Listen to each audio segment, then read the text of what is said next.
And as you can see, it does become. Hello guys, and welcome to AI plus more. And in this video I'll be showing you how you can create nested folders or folders within folders using Arc browser.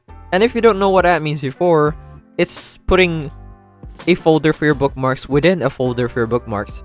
So let's say, for instance, you have a folder dedicated to Marble only related content, and you want to organize these contents or the links or the bookmarks that you place within this folder into more organized stuff. Like, for example, you want to organize the X-Men from the Avengers, something like that.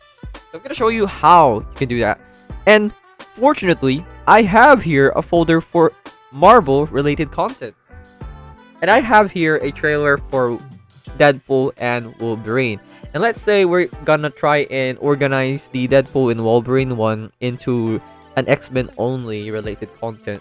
And all you need to do is to right click on the folder that you created and click on new nested folder.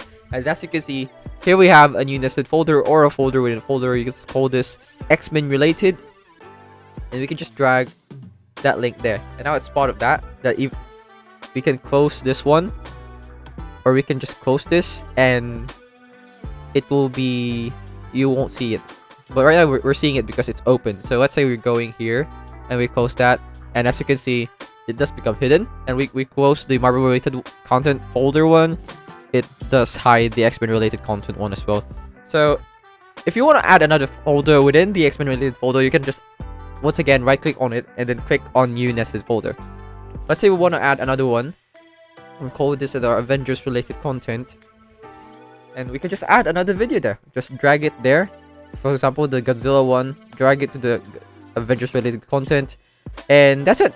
That is how you can add a folder within a folder for your pen tabs or bookmarks on Arc browser. I hope this video helped you, and I'll see you in the next one. Thanks for watching. Hello guys, once again this is Kim, and I would like to thank you all for watching this video, but don't forget to subscribe to the channel to get more free tutorials for your everyday needs. And come on, once again, let me tell you, it's free, okay? So if you change your mind, you can always unsubscribe later on, but I would suggest not to do that. Please, please, please, please.